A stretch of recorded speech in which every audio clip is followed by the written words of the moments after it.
Welcome back to the show with no name. It's a little bright and sunny here on this autumn day. The fog is still rolling over the river. We're at our beautiful outdoor studio here. I think this may be the ultimate or the penultimate appearance at this location, but here we are. I'm Bob Going with Gavin Murdoch and Jim Nicosia, and we haven't been on in a couple of weeks, so we got a lot of stuff to talk about. First of all, I hope you came prepared today, Gavin. I hope you're just. We're just an empty chair. I hope we're not going to see a mumbling, fumbling, rambling, looking down at your feet. Don't look at your feet. When you talk to me, look me in the eye, okay? And I'm going to be a lot more enthusiastic. Okay, good. You too, Jim. Or just do what you usually do. That was, I gotta say, I was amazed. I was amazed. So was I. Or, of course, talking about the first great debate. And I've watched them all, from Kennedy, Nixon on. I've watched every presidential debate there's been.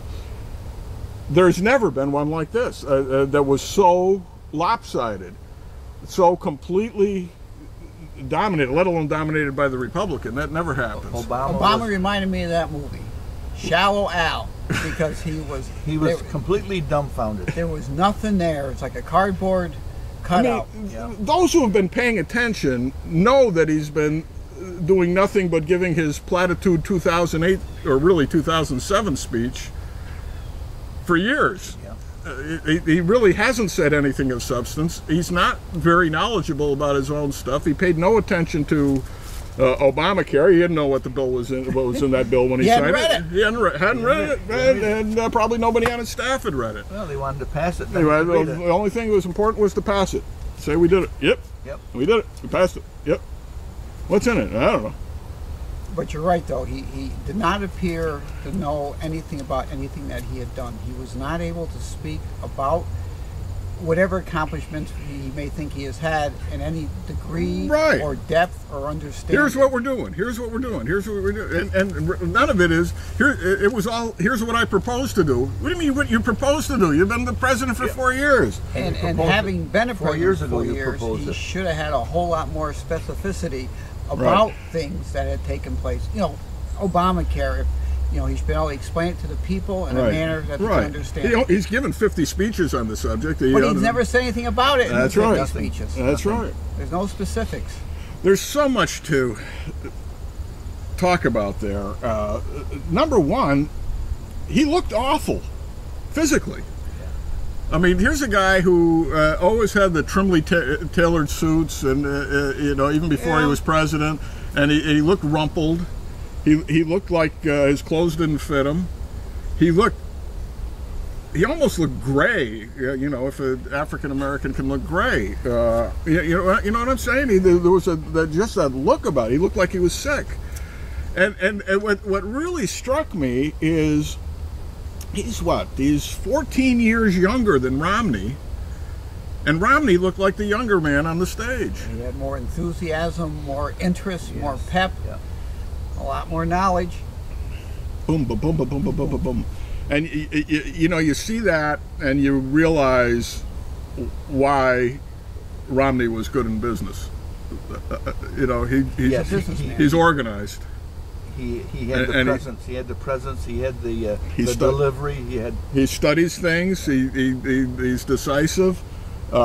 He was quick with his comebacks. And that's what his opponent said, though, that he spent too much time rehearsing. That's why he was so good. Yeah. What did you think of Al Gore's excuse?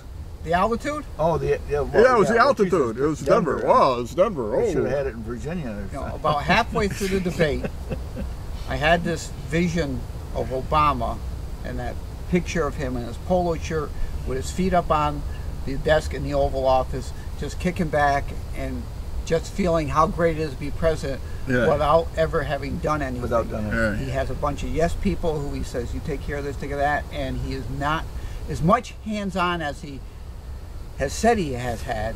I think he's had a whole lot less. He's had no hands-on at all. Really. There's no evidence of that. whatsoever. It was, but it was just, you know, always when I've watched these debates, you know that the press immediately afterwards is going to tell you how the Democrat won the debate and how the the polls are taken. I'll say the Democrat won the debate, no matter what it is. I mean, even Carter Reagan, Carter did such a great job. I watched it on public television. The Carter Reagan one? No, this one. Yeah, yeah. And the girl asked the one person on her right what he thought about it. He started to say that Obama did well, and then she asked the other guy, and he started talking, and then it went back to the first guy.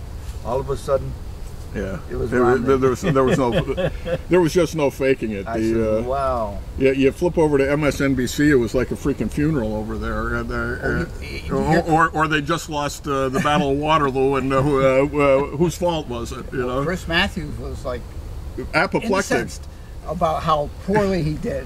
You know, he should watch our show. He should watch our show. He'll learn. You know, that'll show him how you're supposed to do this stuff. Oh my God! But it really comes down to he had nothing to say, and you know what? He's going to have nothing to say the next time either. And they say, well, why didn't he bring up that 47%? Why didn't he bring up Bain Capital? Yeah. Because you know what? Because when you bring that stuff up to the guy's face, he's ready for it. And I like if he had tried to do that, he would have been slaughtered. Yes. Yeah. Well, the one comment Romney made is, I don't have any idea what you're talking about. Yeah. I've been in business for so. What are you talking about? And he had no answer. And Obama's response at that point was to look off stage, probably at Valerie Jarrett or somebody, and say, "Hello, Mr. Wizard." Yeah. and so the next day he goes out. Oh well, yeah. That was a fake Romney there last night. Yeah. That's not the real Romney who's trying to raise your taxes $5 trillion. For the next 2 weeks, they'll pound on him for the wanting to cut out the public television. Oh, Big Bird. And you know what? I think that was the boldest thing. Because when Romney comes out and says, "I'm going to cut Big Bird," he's going straight at the issue. And if he's going to cut Big Bird, he's going to cut a whole lot of other stuff. The other thing I thought I thought was a brilliant statement. He said, Obama believes in trickle-down government. Yeah. What an observation he made on that. This huge bureaucracy, and we get things down to that's exactly what he's created. Right. And he had no answer for that. He had no answer for that. He's created, part of his economic growth and employment growth is people he's hired in government. That's what the growth is. The figures just came out a short while ago. This is Friday. We're taping this. Well, we don't. There's no tape, but whatever we do. Yeah. Anyway, dial us up later, and we'll tell you how it's done. Anyway, one of the subcategories was the unemployment rate among government workers is 4.3%. It clearly they come out this morning with these unemployment figures. Now the ones last month were deeply suspect, and it was pretty obvious that they were cooking the books because everything you're getting is a seasonally adjusted rate. Right. It's a seasonally adjusted unemployment rate, which means even if you hired 100,000 kids to work in the factory in the summer, well, you do that every summer, and we adjust for that, so that's not reflected in the unemployment figure because you want to keep that apples to apples over the course of the year. Likewise, in the winter, when people are laid off, they adjust for that, after Christmas and all that. So they try to keep it even. However, that is completely arbitrary. In other words, they have to come up with a formula to do that and hope it's right over a period of time. Last month, they showed the unemployment rate dipping down like from 8.3 to 8.1. Right. And they did that by using a seasonally adjusted figure that was like 8 times the normal figure for the month of August. Okay, so we're assuming that that this August we added X 100,000 jobs, and we're adjusting for that. Right. With no basis whatsoever, apparently. I mean, historically, there was for that month there was no basis for that big a change. Today's figures, I'm already seeing the early analysis. They have two things. They use the establishment survey, which means the businesses. How many people did you hire last month? How many people did you fire? Right, right. And then they have the household survey, right? The establishment survey shows creation of net creation of 115,000 jobs. Okay. Their household survey shows 833,000, and that's the one they base the unemployment rate on. Jack Welch, the former chairman of the board of GE, CEO of GE, tweeted yesterday that if that figure comes in at 7.9, the Chicago boys are cooking the books. And today he says they're cooking the books. It came in at 7.8. All of a sudden, the unemployment rate just before the election drops from 8.1 to 7.8, based on figures that are 8 times higher than what the employers are reporting. Just remember, figures don't lie, liars figure, and damn liars make up the numbers. And of course, they figure that by doing this now, the election will be over before they readjust the figures. Yeah. Except for they also redid last month's figures, and they got last month coming. They created more jobs too. Okay, but up until that point, up until the August figures, their preliminary unemployment rate and employment rate, whatever you want to call it, has been adjusted downward later on every single month for like the last 19 months. In other words, their initial figure is always wrong in favor of the administration.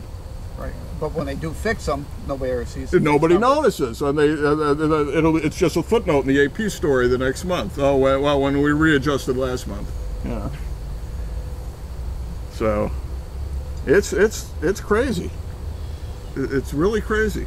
So anyway, that's what they're doing. I don't think it's going to do them a damn bit of good because 70 million people watched that debate Wednesday night, and it was. I mean, National Review Online for these kind of events has a Twitter page where like 8 or 9 people who are watching it fire their comments on as the things are happening, and then they run them all together. So you can actually watch the scroll of this. You can, and I had on my computer, I had the debate up in one corner and the scroll in the other, and I'm watching all these comments. And of course, it's inevitable that the boxing analogies were being used all over the place. Jab, right. You know, round one to Romney. You know, every round went to Romney. It was. Mary wasn't watching it at first.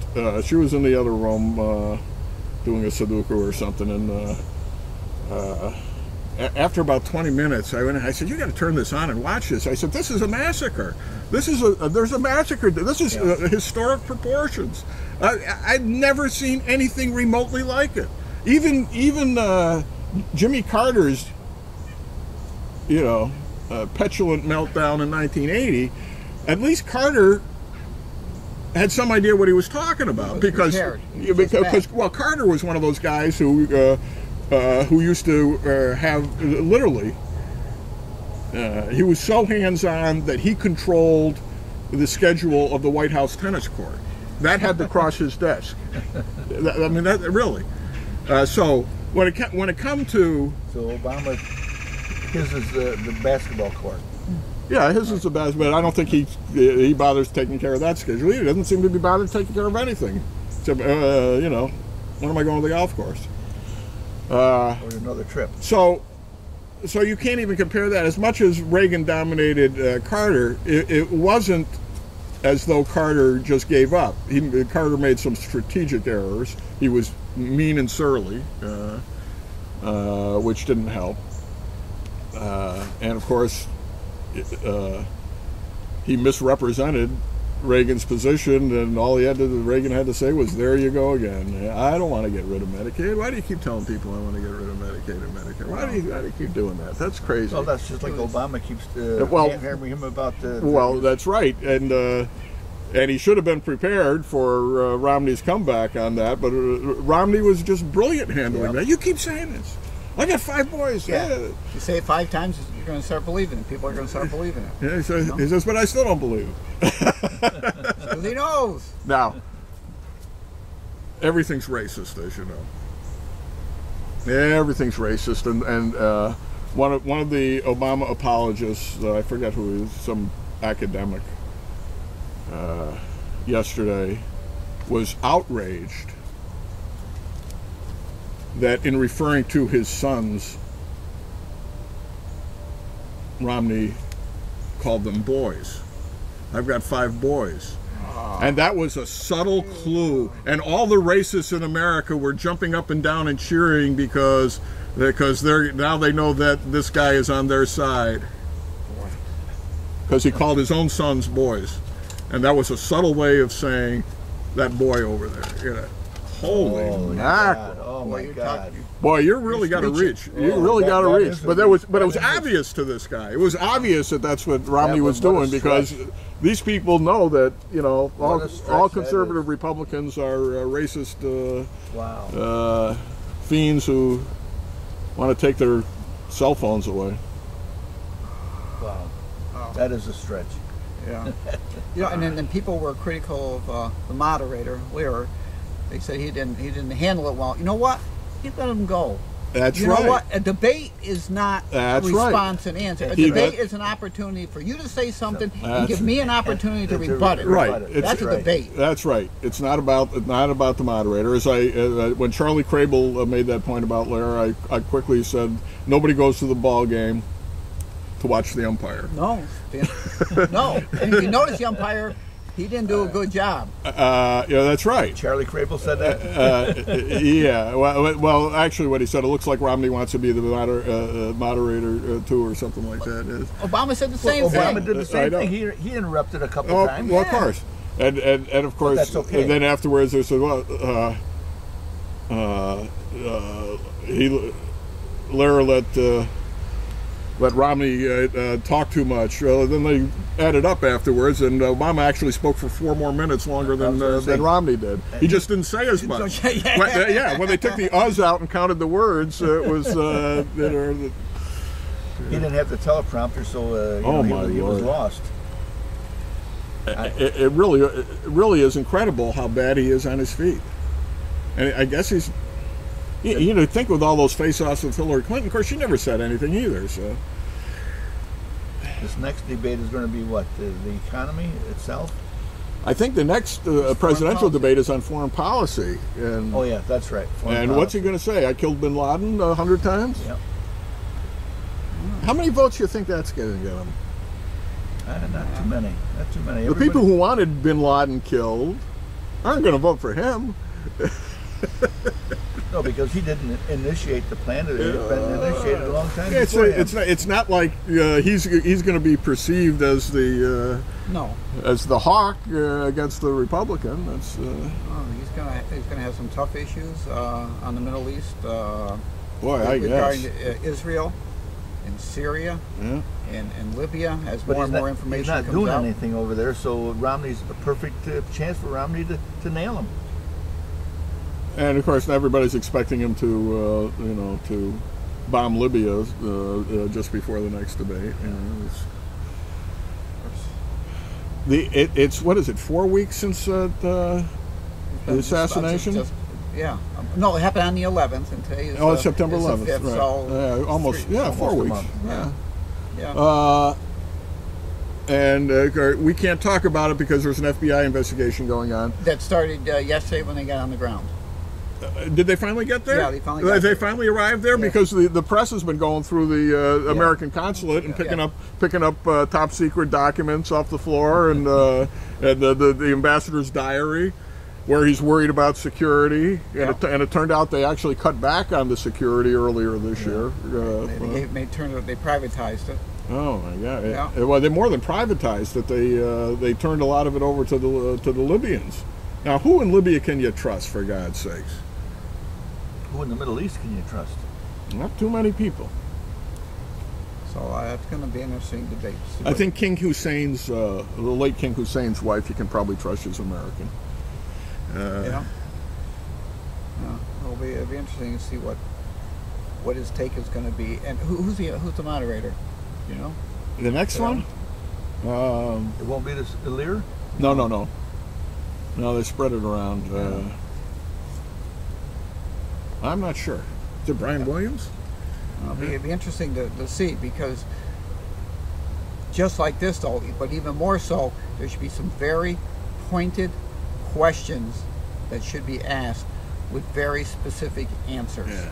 You know, if you ask a general question, you need a specific answer to it. We're giving you a chance to put all your blood and guts into it. Well, I think the three debates are all going to be in different formats. I think one of them is going to be like that. This one was meant to be more open-ended, and general topics, and have a free exchange.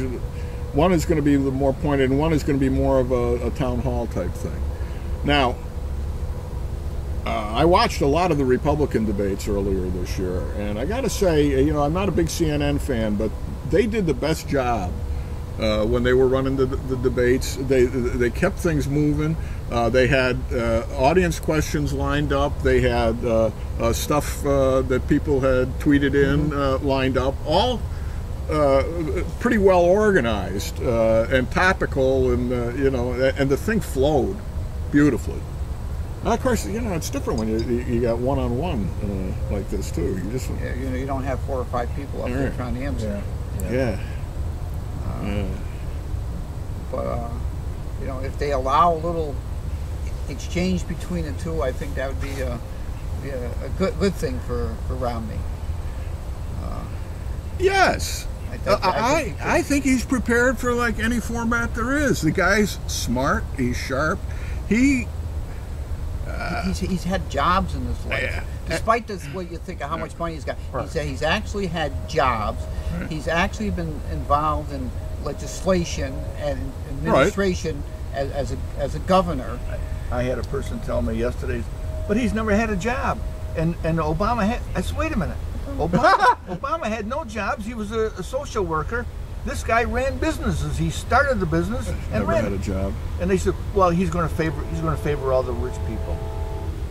Since when in this country do we denigrate people that have worked and become successful? Yeah, right. When have we changed that? And you know what? Unlike, I don't know, since the founding of the Democratic Party, they seem to worship rich people when you get right down to it, and they've always turned their noses up against the guys who. I'm talking about inherited wealth. Yeah. They turn their noses up against the guys who've actually worked for it. Yes. So we'll start with Thomas Jefferson, who inherited the estate, and basically, as good a guy as he, as great a founding father as he was, when it came to finances, he was an idiot. He was an idiot in governmental finances, and he was an idiot in his own finances. And he ended up having to sell his library to the government to pay his debts. He was nearly bankrupt at the end of his life. So here's a guy with all this inherited wealth in the world, and he's viewed by the rank and file Democrats of the time as the man of the people, whereas they're looking at John Adams as the monarchist. Right, who was in fact the guy who had worked his way up on his own, was born with nothing, and rose to be president of the United States on his own merits and everything else in between, and served his country to his own financial detriment over and over and over and over and over, to the detriment of his family. And yet he was viewed as the rich, the candidate of the rich. And it just goes on from there. The Roosevelt, filthy rich, Kennedy, filthy rich. Yeah. And those are all inherited monies. Yes. Actually, yeah. Yeah. Franklin's money came through his mother primarily, but yeah. But what jobs? He never worked a day in his life, did he? Other than government jobs? They never had jobs. He became assistant secretary of the Navy because his name was Roosevelt. Before that, he was like a state senator, and yeah. He really was not. He was never higher than a state senator before he, as elected office, before he ran for vice president. Right. Right. He hadn't been governor yet. No. So come on. But no, Jack Kennedy is the man of the people. Richard Nixon, whose father ran a grocery store unsuccessfully, is the candidate of the rich. And it's just over and over the same baloney. Yeah. Did you think all these people from Hollywood that support Obama are poor? Yeah. Herbert Hoover was born with nothing. I'm not a big fan of Hoover's, but it's a good example. He was born with nothing in West Branch, Iowa. Okay, absolutely nothing. And he built himself up, got an education, became an engineer, built stuff all over the world, became fluent in Chinese, saved the starving people of Belgium and all that. It's a very similar story to Romney's, actually. Not that Romney's father was doing well because his father started with nothing. He was plastering walls. Never had a college education and went on to run American Motors. And Mitt never worked. Mitt never worked. Mitt would not take money from his family. Every dime he inherited from his father, he gave away to charity. So the $250 million or whatever he's worth now, he got completely on his own. Through his own efforts, while volunteering as 2 years as a Mormon missionary and working for free in his father's governor's office, and working 4 years as governor of Massachusetts without taking a salary, and running the Olympics for 2 years without taking a salary. When Kennedy was president and did not take a salary, it was wonderful. It was great. Yeah. Romney's done it on various occasions, right. And it's simply dismissed out of hand. Now, I've got no complaint, about Jack Kennedy either. I'm just pointing out that the hypocrisy of and the stupidity of saying that he's the man of the people, whereas the guy who actually there just seems to be something in the basic human character that there is a resentment of people who work hard and make money. It's there. It's the green-eyed monster of jealousy. But yet we're supposedly fostering that. That's the American dream. Right. Come with right. nothing and become right. something. And now we really are denigrating that work ethic. Am I poor because Mitt Romney is rich? Absolutely not. Nothing to do with me. Yeah, God bless him. He found a way to do things better, and improved how many companies and how many lives by doing it. I'll tell you, I wasn't a big fan of his early on. He's growing on me. He shows me he's a guy who, when there's a problem going to come to his desk, is going to address it immediately. Mm-hmm. We've got to do this. Let's do it. That's what a businessman has to do. Yeah. That's the way he thinks. He doesn't think like a community organizer. Well, we got to get these people to write their congressman. No, you got to go in and do the job. Come up with a good idea. Come up with a plan. Figure out how are you going to get rid of this $1 trillion deficits as far as the eye can see, President Obama? I don't know. Hey, Chip, back here. Chippy, come here. Come on. No, he says. Chippy dog. Uh-oh. Well, your authority is gone. My authority. Chip, come. He'll be back in about 20 minutes. He shook his head and walked away. It's that's like my house. Jeez. Really? I have no authority. Wow. So anyways, as I was saying, Romney's definitely impressed me, and he overwhelmingly impressed me Wednesday night. That was just absolutely astonishing. And I've been on his back about not going out and campaigning and all this stuff, and now I'm reading what he was doing. Meanwhile, he would only schedule 1 or 2 events, and he was spending the rest of the time boning up on what he needed to know for the debates, going over the style, and my impressions of Senator Portman from Ohio has gone up dramatically too, because he played Obama in the practice debates, and he was better than the real Obama. Well, he had a couple of advantages. One was he knew what the questions were. No, but Portman playing Obama would have the questions in advance. Oh, see, and the whole idea was to spring the questions on Romney and see how Romney reacted to them, and reacted to the different attacks that Portman would throw on him. And the report on that said Romney was getting madder and madder at Portman because he was nailing him. You know? He's better than the real thing, though. And was it John Kerry was the one who was? Oh yeah, and of course somebody was blaming him. It's John Kerry's fault. Yeah, right. But really, when you think about it, this is the wizard they picked to play Mitt Romney in the practice debates. John Kerry, who, I mean, who couldn't be less like Mitt Romney, other than they both live in Massachusetts. You know, I mean, that's. But I can see Obama in these sessions just sitting there and say, all right, that's enough. I can just see he was not vested. Right. In that any more than he is vested in running the country as he should. Oh, geez. He couldn't wait to get off that stage. Oh. He couldn't wait to get off that stage. Yeah. He was. They had a lip reader. Did you see they had a lip reader? Make their comments after everything. All the mics were turned off and they were talking to each other. They had a lip reader. Oh, yeah? Yeah. Oh, I didn't see that.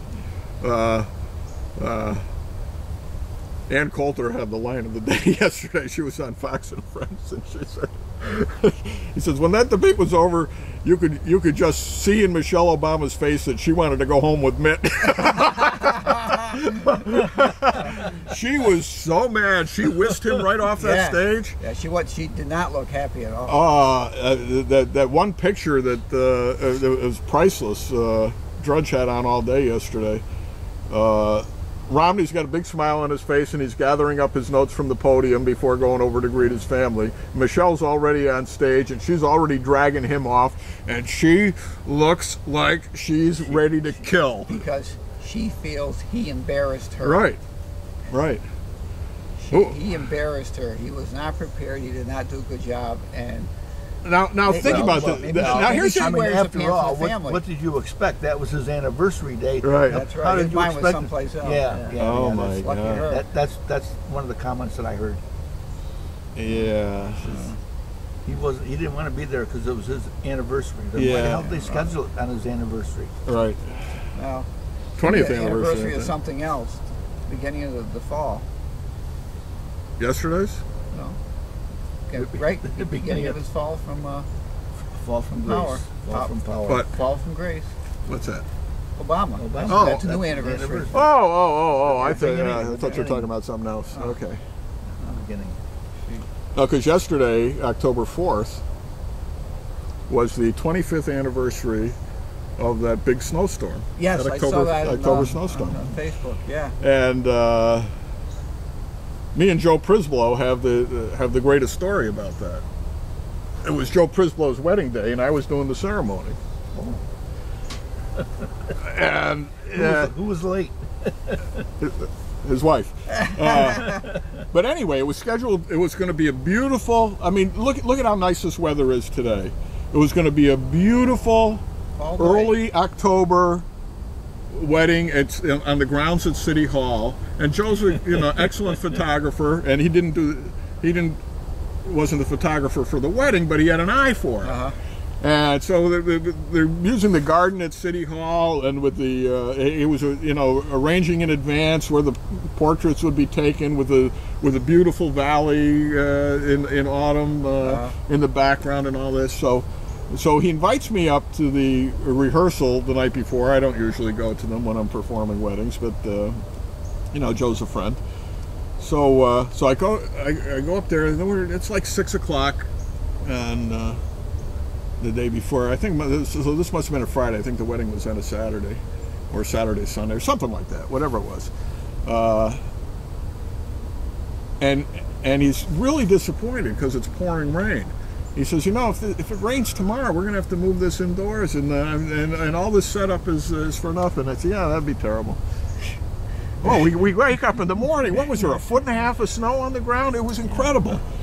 And power's out almost everywhere. I had power here, but I also had a tree had bent over on my garage from the weight of the snow on the tree, and then the snow covered it, and so this limb was kind of perilously hanging stuck to my garage, and bringing the whole tree down with it. Yeah. So I get a ladder out, and I get up on the roof, and I'm working on this. This is like 45 minutes before the ceremony schedule at City Hall.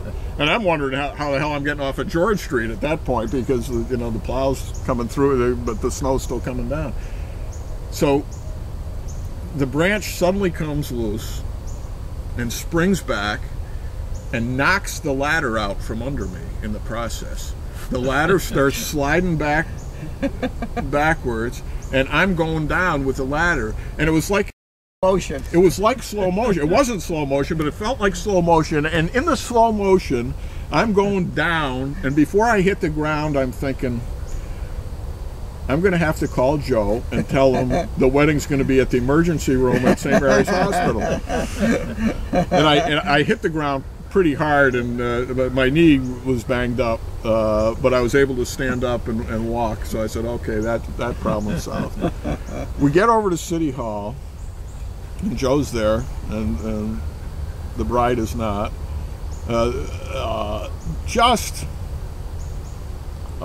a relative, compared to the number of people they had invited to the wedding, it was a relative handful were there, and we were set up in the lobby in City Hall. Nice, you know, nice enough room for the wedding, whatever. And the reception is scheduled for the rain dancer. And by this point, he has learned the rain dancer has no power. And they've got to start cooking the 250 steaks or whatever by such and such a time, and all that. I said, you know, okay. Rochelle Coutinho is playing her guitar, and she's scheduled to do 2 or 3 numbers, warm-up numbers before the ceremony. Well, the bride is hung up. She's having trouble getting there. And we know that, fortunately, so we know she's going to be late. And Rochelle just keeps playing and playing and playing. I joked afterwards she sold 12 albums that day while we were waiting for the bride. But then the bride shows up, and I did one of my better ceremonies, I think, and it was lovely, intimate. And, you know, an hour or so later, I take Mary up to the rain dancer for the reception, and the power's back on. And it was the most fun reception, and every single person who had planned to come ended up showing up. The roads were cleared enough for everybody to show up. I don't think 2 people missed it. And it was just wonderful. They had this DJ who was a wild and crazy guy in a suit and tie, is all I could describe him as. Forget his name, but he was terrific, and he had this deadpan approach to this stuff, and he had people doing the silliest things in the court, arranging all the silly wedding dances. And honest to God, of all the weddings I've ever been to, that may very well have been the most fun I've ever had at a wedding. It was just great, and so what looked like disaster at dawn's early light ended up terrific, and they've been married for 25 years as of yesterday, so God bless them. Here's to the Prisblows, 25 happy years together. Great. And I got a great memory. There's a whole lot of things. That Oh, go with my that God. Day. You know, I mean, everybody has memories Right. from their wedding, but something special Yep. makes it even more special. Yep. Yep. Yeah. That was, is that what the one, yeah, that's what down the week's called the day the trees fell down, isn't it? Yeah, might be. Yeah, I think so. Well, everything fell down. I mean, everything, well, I mean, you can see It was today, the leaves are still on the trees. Yeah, it's a big, heavy, wet snow. Yeah, oh, too. heavy, as Yeah. heavy as could be. I don't know how I got to City Hall that. They must have plowed the street, and I must have plowed the driveway, but I don't. And a week No, later, Mary must have shoveled it. and a week later, it was all gone. Oh, a couple days later, it Couple was all days. gone. Yeah, yeah, it was October. We had Indian summer after that. Boy. Anyway, that was that's the anniversary I thought you were talking about. But now it'll be Obama's anniversary of his Yes. political death. Yeah. I tuned in our local radio station, other than ours, this morning, and there was a little bit of a discussion about the perks of being an alderman. The perks? Yeah. and one of the moderators says, "Well, geez, follow the money." I said, "Wait a minute." I said, "I was there for 6 years." I said, "I didn't get any money." I said, "What is he talking about?" I said, "These guys." They have no idea what they're talking about half the time. And then they started talking about Congress and the Senate, and they brought up some Yeah, of well, the valid that's points a little there. bit different. Yeah, but ours, Yeah, I mean, what perks are in the city? He says, Alderman's got to be the lousiest elected job there is. It's gotta be. You get blamed for everything. You get called on everything. Yeah. Best job is city supervisor. Pays 10 grand a year. For pays nothing. twice as much as the alderman, and And he does less. and never get a call. And he does less. Yeah. Geez, maybe I'll run against him. No, Well, we'll see. no. We got to see if I- the charter passes first when we go to legislative districts. No, I don't. there's been quite a few I've had enough of it. letter to the editors about that lately. People have been expressing their opinions about it. And Yeah. It's still under the radar, I think, for most people, and I don't know whether there's time to get it back up. But There's not enough discussion about it where people can make a real informed decision. see where the improvement is. in it. I mean, you don't get that much information in our newspaper. Our page liner. They have been supportive, though. I will Yes, say that. yes, they have. And as we get closer, I imagine we'll see more, because people aren't going to think about that till about a week before. But I got a call from somebody last night who, I'm against it. You're setting up a dictator form of government. I said, what are you talking about? Yeah, see, they don't know. Well, the county executive is going to have veto power. Yeah, so does the President of the United States, so does the Governor of the state of New York, so does almost every mayor, Yeah. so do almost every county executive around the state. And, somehow things manage to go along. I said, that's called checks and balances, something we don't have now. We don't have any checks and balances. All we have is a dictatorship of the passing majority at this point. There's no checks and balances in county government whatsoever. And, a combination of people with one weighted vote more than the other side controls absolutely everything with no second thoughts. Yes, but you need 2/3 vote to override a veto. Yeah. There'll be conflict. There'll be conflict between the executive and the legislative branch. Well, yeah, isn't that the whole point? Yeah. Madison set it up that way for a reason. That's the whole point. If men were angels, how does that go? I wish I had it. If men were angels, We need government. there would be no need of governments or laws. But men are not angels, and we need to set up these conflicts just to keep it honest, or as honest as you can. So there we go. All right, let's see. We'll probably get back to more of the Romney thing because there's so many things to talk about. What are you looking at? Oh, the spider. Look how big he is. Wow. Yeah, that's a daddy longlegs. Must have climbed up the water spout. Oh no, That's you not did one of those see brown- spider climb up the water spout. That's right. It wasn't a big spider. What happened then? An itsy bitsy spider. Washed out and then climbed up again. Ah. It's a poem of fortitude, of determination, of never giving up. Well, they probably don't teach that in the schools anymore. Then, No. They might have a complaint about that. They're teaching anti. Probably Obama's got to put in an elevator for him. Yeah. Obama gave me his cell phone. Wow. You've seen that, I assume, right? Yeah. Oh. I don't have a cell phone. Oh, I know why. I'm not of the same political persuasion that he is. Well, the SEIU union paid these unemployed people to come protest a Romney appearance, and so this woman was being interviewed, and it's like, well, why are you against Romney? Because Obama gave me a cell phone. Yeah. And where did he get it from? I don't know. Wherever he got it, he paid for it. I said, well, where'd the money go? I don't know, but it's my Obama phone, and Romney's gonna take it away from me. Wow. He gave me. That's an important word. He gave me. They want somebody to gave them. Wow. Want some more coffee here?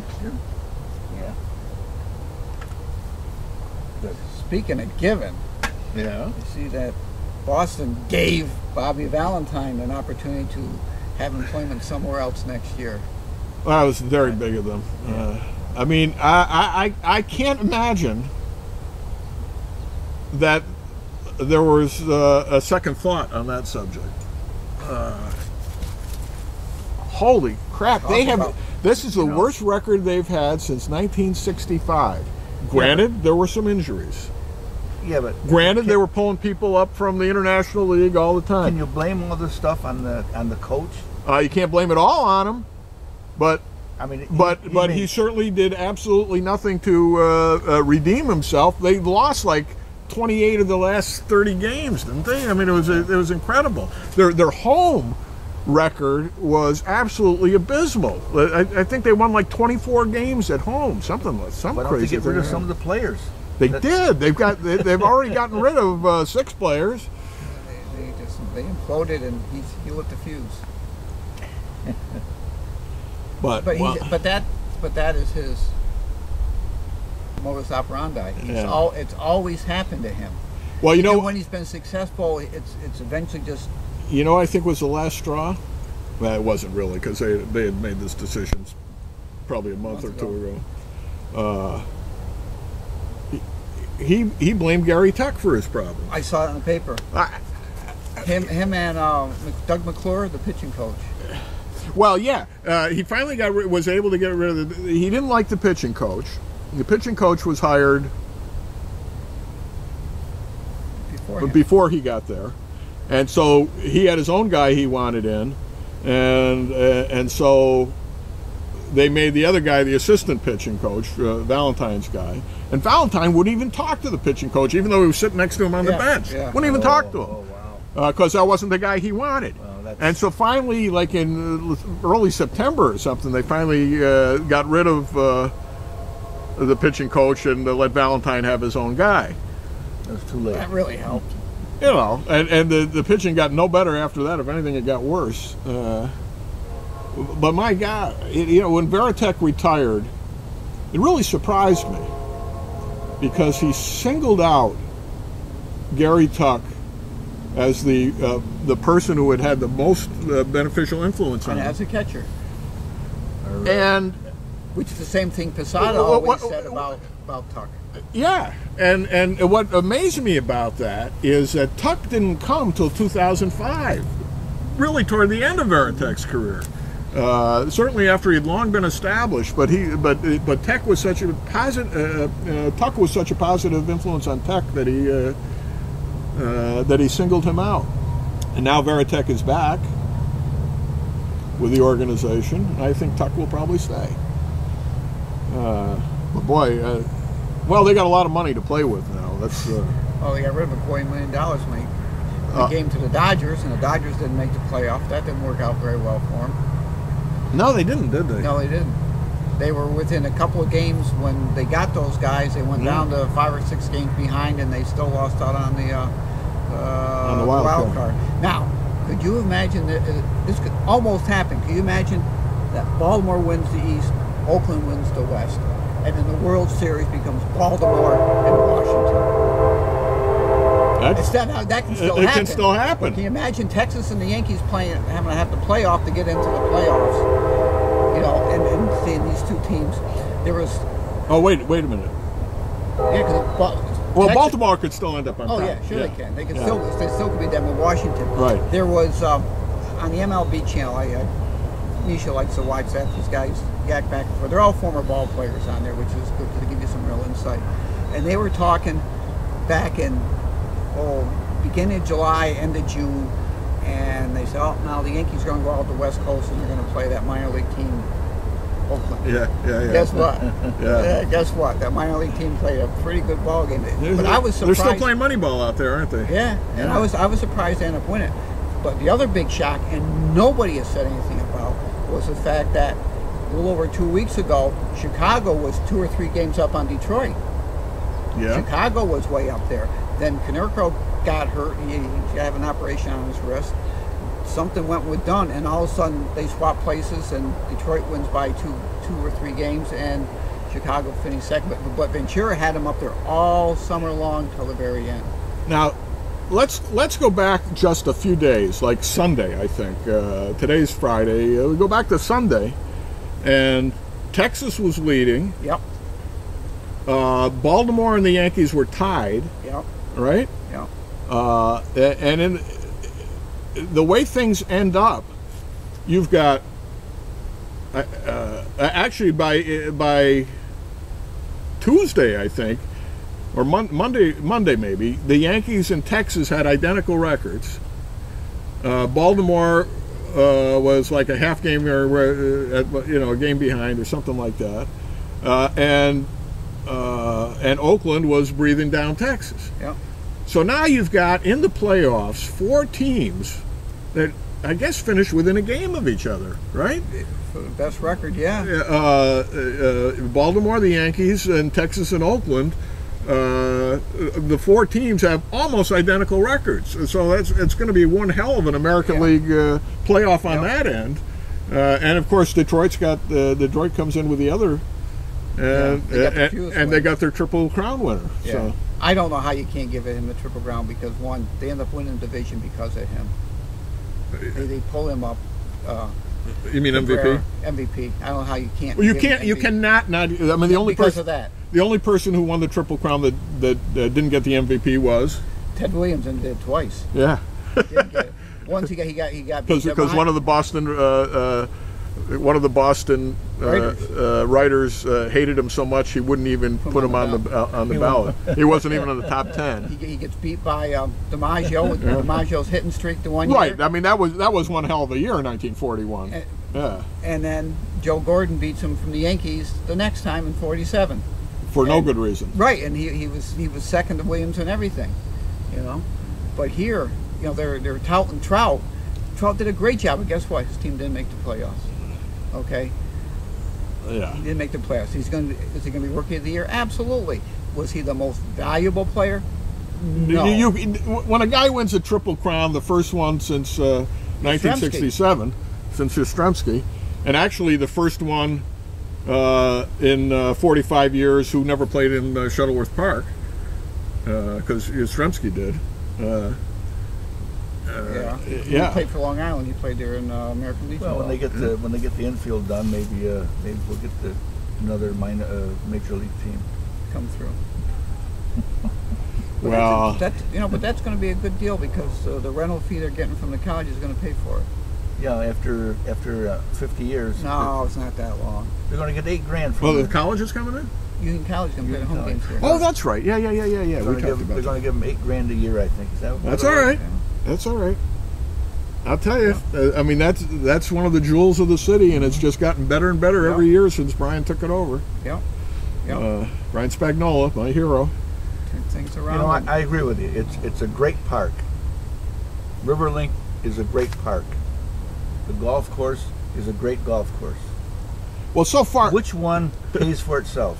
Well, the golf course pays for itself. But actually, Shuttleworth Park is largely paid for. All the improvements were paid not out of city money. So, but we got city employees taking care of it.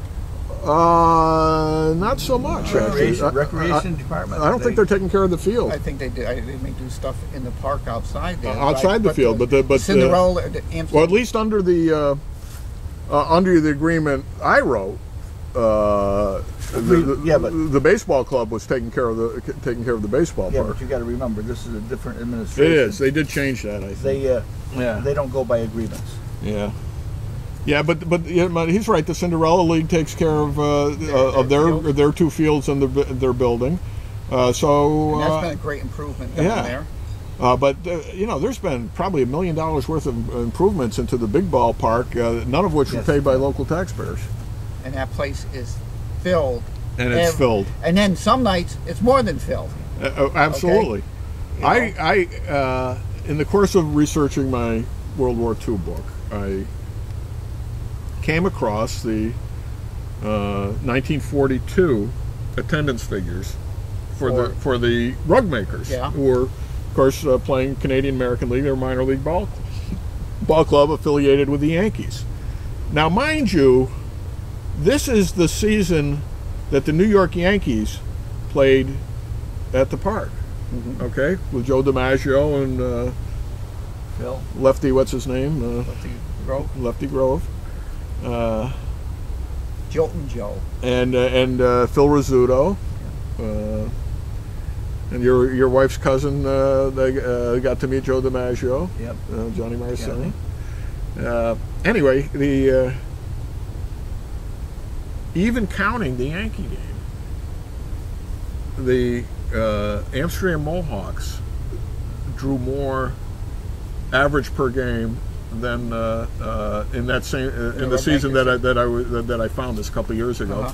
Than the rug makers did in that year, and the best game the Mohawks had for attendance exceeded the attendance at the Yankee game, not by much, but there was like 4,200 at the Yankee game, and I think the Mohawks actually got close to 5,000 a few times when they have the fireworks and whatever. But can you imagine that? That's how good they're doing. It's an incredible draw, and there's nothing like it anywhere in the league. No. Back in the 40s, baseball was really big. The Canadian sure American. It was. Gloversville was. Yeah, they always had big crowds up there. Yeah, and Schenectady. Yeah.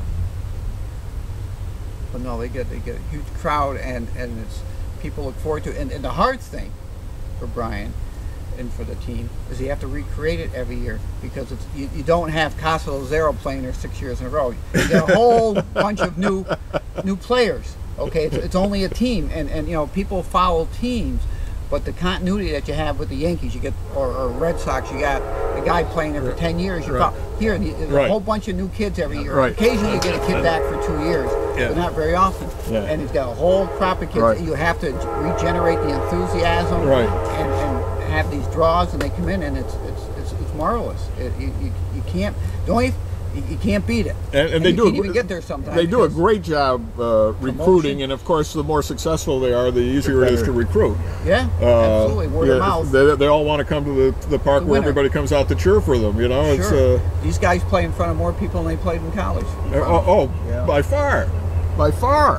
Nobody goes to those college games unless they're in the College World Series or something. That's it. Unless your girlfriend comes to watch you or something. Yeah. But it's a great draw. So was Casa Lazaro the greatest athlete ever to come out of here? Hey, Chip, come on back. Come on over here and sit down. I knew he'd come back. Casa's the greatest. He for his era, he was probably the best of his era. Absolutely. When you start crossing over, it's a different era today. Yeah. But yeah, he was in every sport. He was. You know what he was though? He was Amsterdam's Yogi Berra. He was about the same size as Yogi. Is that right? He had the same kind of personality as Yogi, and he had the same kind of charisma. Yeah. But he was a spot catcher, and then later on in his career, he put him out right field here. He caught what's his name, right? Roger Bowman. Right? Yeah, caught Bowman. Yeah. I don't know if he. I think he was maybe a year or two behind him, But they had Bowman played for the Textiles a couple times when I was a kid. Came back and he pitched, and he'd get a good draw when he'd come. When he'd play for him. because even way past his major league, he was still mowing them down. Absolutely, absolutely. I've got to figure out a way how to. I think I'm going to include that in the book as just something that was going on in Amsterdam while the war was going on. Now Roger ends up in the service, but it turns out he doesn't report for duty till just after the Japanese surrendered, so he doesn't get World War II service, but he's in the service. I mean, that 1943 and 44 were just freaking amazing for him. He never lost a game.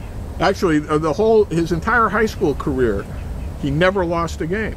Really? Never lost a game. And if you look at their entire record, he's responsible for like 3/4 of their wins. Wow. Seriously. Yeah. And they had good teams, of course. That was back to when you expected a pitcher to pitch every time you had a game. But he threw 4 no-hitters. And they pitched the whole game. And pitched. And he finished up with a perfect game against SMI to finish off his high school career. And this is an SMI team that had Maynard Baker, and I think no, Dutch was gone by then, but I think maybe Ralph Fadul or so. You know, so it was a good team. Whoever was on it, it was Tony Famosi, I think, was on that team. Big rivalry back then between the two schools. Yeah, they had comparable teams. Yeah, in all areas. So now he graduates in 45. And he goes to this tournament down in, I think it was in Pennsylvania. And it's a double elimination tournament. And by this time, they got the kids both from Amsterdam High and St. Mary's, so it's a super duper all-star local team. And they had to take up a good collection because of gas rationing and everything else to get these guys down there. Everybody pooled their ration stamps and everything. So he goes down there, pitches the first game, and wins it. 22 strikeouts. Good day. They lose the next game to, I think, a Schenectady team.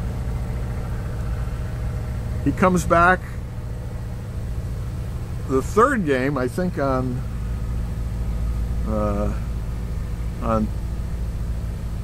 2 days rest. 24 strikeouts. No, just think about that. Just think about that for any game. 24 out of 27. All right, so he's got 22 in the first game, 24 in the second. Now there's, I think, maybe another 2 days rest, and they play a doubleheader on Saturday, maybe. If they lose, they play Schenectady again. If they lose to Schenectady, then they're out. If they beat Schenectady, then they play the championship game. So the whoever was the manager of the team starts him in the game, in the first game, Bowman, and has him pitch to one batter, and he strikes him out. Then he puts him in the outfield because he's not taking him out of the game. And if the situation gets dicey, they can bring him back in. But he really wants to save him for the second game. So Baker comes in and finishes the game, and they win, and Bowman plays in right field, I guess, for the rest of the game. Now he comes in and pitches the final game and wins that with another 24 strikeouts. Wow. 24, wow. 24, 22, and 1. 71 strikeouts in 4 games. In 3 games in plus. 28 innings. Yeah. If they played 9 innings. Yeah, they must have played 9 innings. Yeah, otherwise he couldn't have had that many. Yeah. So he gets 71 strikeouts in 28 innings. What did we say, 28? Yeah, 28 innings. Yeah. Not even 28, 27 and a third innings. Right, one batter. Because he only faced one batter. Now, that was a record that has never been exceeded at any level of baseball at any time. Okay? I can't imagine forever. He's immediately grabbed by San Francisco or something, the Giants. Not San Francisco, New York Giants. and he travels with them for the rest of the summer, and then he has to sign up for the Navy, and he's done. And eventually, I forget who he came up with. Maybe I got this reversed. Maybe he traveled with the Dodgers and ended up with the Giants later. So he doesn't make his major league debut until 1949, 4 years later. And meanwhile, he's out in the Pacific Coast League mowing them down. He's got more no-hitters, and I think he had a perfect game or two there. So late in the season, like the September call-up in '49, he comes in. Then, I thought somebody was calling me, it's a bird. Then, off and on, he does the same thing for 6 more years. And he doesn't get his rookie card till 1955, I think, with the Pittsburgh Pirates. And he plays, I guess, most of the season, and maybe parts of a couple more seasons, again, going up and down to the Pacific Coast League. But I think he may have played the full season out of the bullpen. In his entire major league career, he had 75 strikeouts. And he had 71 in 3 days in 1945. Isn't that something? That is. But as you say, then after he was done with his professional career, he would came out here in these pickup games and continue to mow them down. Yeah. Yeah. Well, Satchel Paige pitched here when he was probably 60, right? He pitched with the Kansas City Clowns that came through. Yeah. Do you remember that? I remember going to that game. How do you remember what year it would have been? Because I've been trying to look that up. I'm going to guess it was 60, 61. Okay. About 9, 10 years old, 60, 61, somewhere right in there is when they came up. You know, I remember when the Yankees used to have tryouts up here. They'd invite all the local talent to come in, and they'd run a tryout camp for a couple days. I remember going up and watching that. You know, and these ball players would come in and try to impress.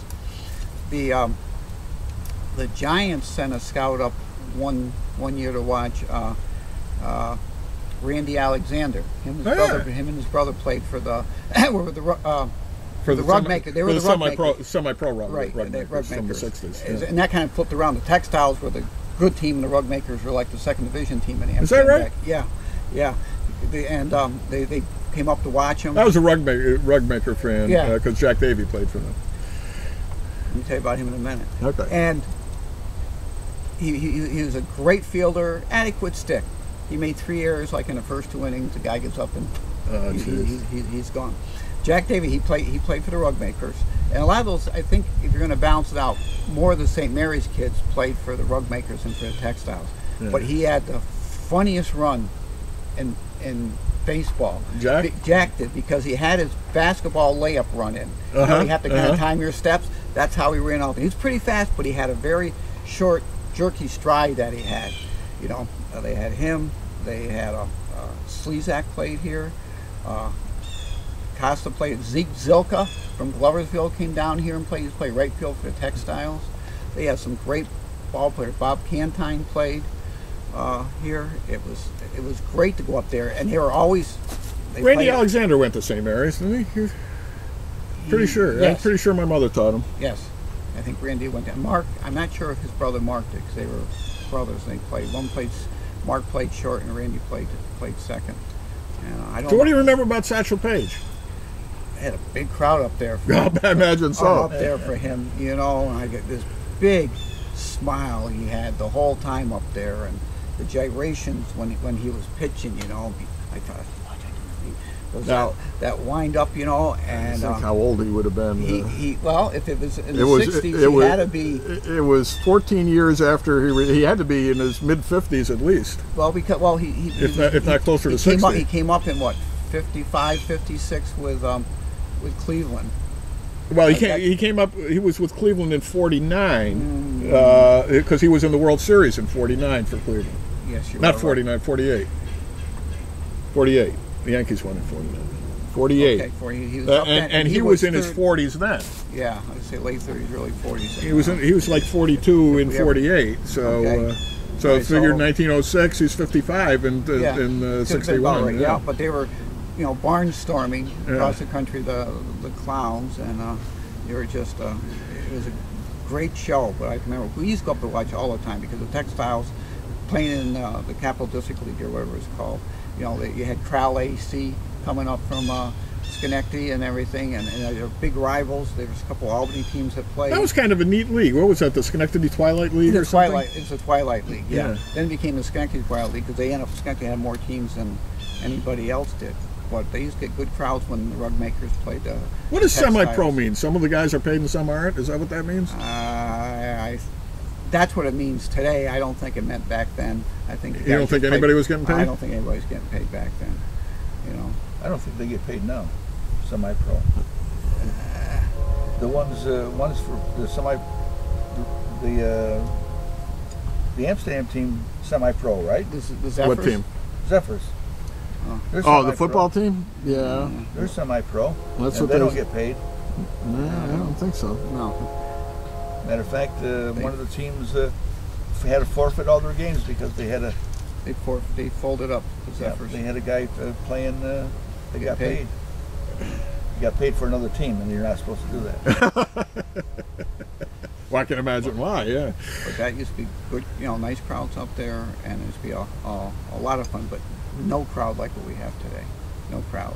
And I don't even think when Satchel Paige pitched here, we had a crowd that was that big. Because they didn't have the bleachers on the right-hand side anymore, because those had burned down. All you had were the bleachers behind home plate. And I don't remember standing room only or anything like that when they came through. But it was a fun night. We'd go up there all the time. My dad knew, you know, Costa and Frank Barone. Ron Barone. He used to play. Who's the supervisor? Frank, maybe Frank. Yeah, Frank. Yeah, he was a catcher. He was the catcher that played for the Textiles. Yeah, it was, you know, that was the only thing going on in Amsterdam then. But yeah, a lot of little league games and stuff going on up at name of the field, Hassenfoss Field. Up at Hassenfoss Field. Yeah, and the games up there. You used to have games down at Cousins Park too. Sure. And Rookie League played down there, and the Rookie League played. And they had the minors played down there too, because I remember my brother Timmy playing down there. Prep League played down there. We played down there. A lot of ball going on in the city, but it was pretty much in the city. The Little League and stuff didn't travel because we were the Amsterdam Men's League, and we weren't affiliated with anything. Remember when Joe Nabazzi made Sports Illustrated? You know how you got faces in the crowd in Sports Illustrated? Yeah. He made it because he had 4 home runs in a game when he was in Little League, and wow. Yeah, he made it faces in the crowd. Yeah, he was a good ball player. Eddie Dingo, Buddy Flesh, they were all. My Bobby hit 2 home runs in a game once. Really? Only he didn't get credit for the second one. Because the third base coach, who was not me, was so excited that this kid who had never hit anything hits 2 home runs in I think it was the first time he had a hit. He had 2 home runs. He's rounding third base, and he pats him on the back, and the umpire calls him out, and they wanted to go in the book as a triple. Yeah. Fortunately, his father was the official scorer of the game, and it went in as a home run, though not a run. A home run and an out. You cannot assist a runner. Yeah, like that was a big assist. I mean, the kid is 9 years old, you know, and the third base coach goes ballistic, and he starts screaming at the umpire, and he came very close to him, and I'm just, you know, and I was coaching that game, and I'm just. Yeah. You know, Jeff, the umpire is not the guy I'm mad at.